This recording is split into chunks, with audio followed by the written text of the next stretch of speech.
우리는 지금 바락의 믿음에 대해서 살펴보며 은혜를 나누고 있습니다. 지난 시간에 바락의 믿음의 특징이 무엇이라고 말씀드렸습니까? 첫 번째는 하나님의 약속을 붙들고 다시 일어나는 믿음이고, 두 번째는 하나님께서 승리하게 해 주신다는 것을 믿는 믿음이라고 말씀드렸습니다. 오늘 마지막으로 살펴볼 것은 하나님이 앞서가신다는 것을 믿는 믿음입니다. 드보라가 바락에게 여호와께서 너의 앞서 나가신다고 말했는데, 바락이 그 말을 그대로 믿고 다볼산에서 내려갔다는 것입니다. 그는 처음 드보라의 부름을 받을 때 그 말을 믿지 않았습니다. 그는 드보라와 함께 가야 전쟁에 참전할 수 있다고 말했습니다. 그때 드보라가 하나님께서 앞서 가셔서 승리하게 해 주실 것을 말씀합니다. 그리고 바로 모세의 장인 호밥의 자손 중 겐사람 헤벨을 소개합니다. 전혀 예기치 않은 사람이 등장하는 것입니다.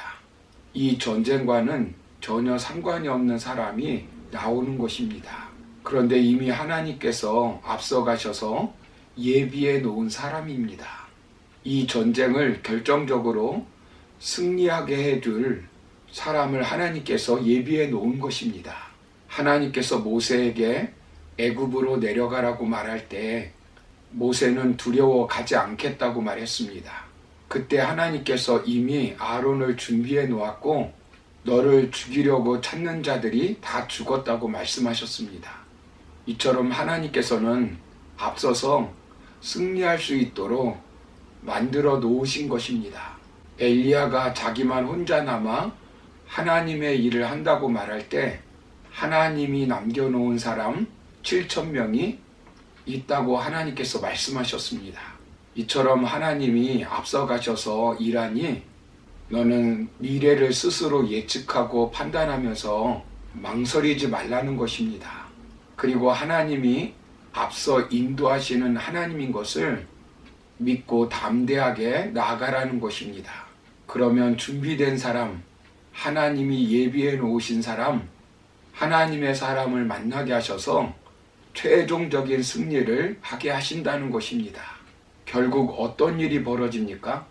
사사기 4장 17절을 보시면 시스라가 걸어서 도망하여 겐사람 헤벨의 아내 야엘의 장막에 이르렀으니 이는 하솔 왕 야빈과 겐사람 헤벨의 집 사이에는 화평이 있음이라 라고 말씀합니다. 시스라가 홀로 걸어가 도망갔는데 헤벨의 아내 야엘의 장막으로 피신한 것입니다. 그 아내가 어떻게 합니까? 적장을 죽입니다. 고대 전쟁은 적장이 죽어야 전쟁에서 진정한 승리를 하는 것입니다. 적장을 죽이기 위하여 바락이 추격하였습니다. 바락은 이미 여인이 죽인 것을 알게 됩니다. 결국 앞서가시는 하나님이 승리하게 만들어 주신 것입니다.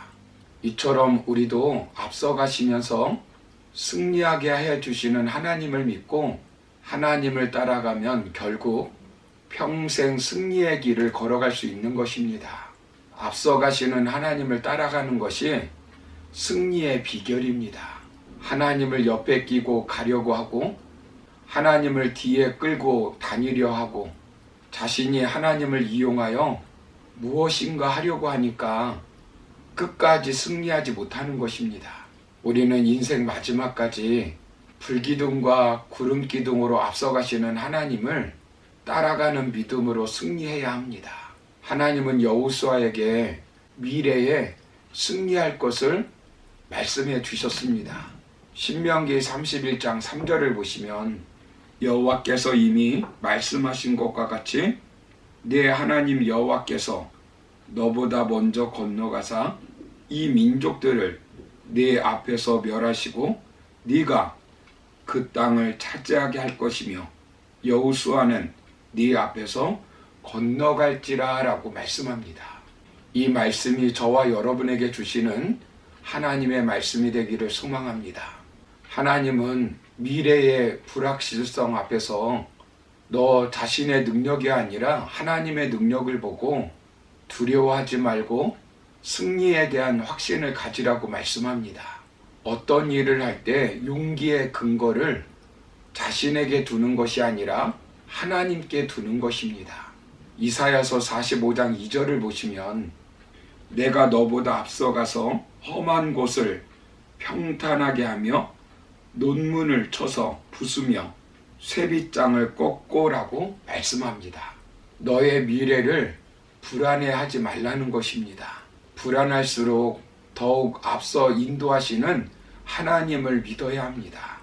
하나님께서는 우리를 앞세우고 뒤에서 따라오시는 분이 아니라 우리보다 앞서가셔서 행하시는 분이십니다. 어떤 상황에서도 하나님께서 우리보다 앞서가셔서 행하신다는 것을 믿고 믿음으로 승리하시는 성도님들이 되기를 소망합니다. 하나님은 우리를 주권적으로 인도하십니다. 시스라를 이기는 것은 하나님의 주권적 계획 속에 있는 것입니다. 하나님은 말씀으로 지시하시고 인도하십니다. 하나님은 분별하도록 인도하십니다. 하나님은 기도 가운데 성령님을 통해 인도하십니다. 다윗이 블레셋과도 싸울 때도 사무엘하 5장 24절에서 이렇게 말씀합니다. 곧 공격하라. 그때의 여호와가 너보다 앞서 나아가서 블레셋 군대를 치리라. 사랑하는 성도 여러분, 오늘날 하나님이 우리에게 넘겨주는 시스라는 무엇입니까? 새로운 사업입니까? 성공입니까? 노후입니까? 질병입니까? 결혼입니까? 직장입니까? 잉태입니까? 우리 하나님이 앞서가셔서 승리케 해주시는 것을 믿으시기를 바랍니다. 미래의 불확실성 앞에서 하나님이 앞서 인도하신다는 믿음마저 잃어버리지 않기를 바랍니다. 절망에서 희망으로라고 하는 책을 쓴 존 바피라고 하는 분이 있습니다. 그는 양팔이 없는 아이로 태어났다고 합니다. 매일 수많은 절망에 부딪혔다고 합니다. 옷 입고 용변을 보는 사소한 일도 그에게는 절망적인 일이었다고 합니다. 그러나 그는 상실의 아픔 속에서 하나님을 만나게 되었다고 합니다. 십자가를 지고 나를 따르라고 하는 말씀을 굳게 믿었다고 합니다. 앞서가시는 하나님을 믿었다고 합니다. 그는 결국 우등생으로 공부를 하였고 박사 학위를 받아 회사를 경영하는 전문 강사가 되었다고 합니다. 사사기 4장 24절을 보시면 이스라엘 자손의 손이 가나안 왕 야빈을 점점 더 눌러서 마침내 가나안 왕 야빈을 진멸하였더라 라고 말씀합니다. 그러므로 우리가 인생을 살면서 우리를 대적하고 실패하게 하는 세력들을 점점 더 눌러서 마침내 인생의 마지막 날 승리의 찬송을 부르며 하나님께 영광을 돌리고 하나님께 나아가는 저와 여러분 다 되기를 주님의 이름으로 축원합니다. 감사합니다.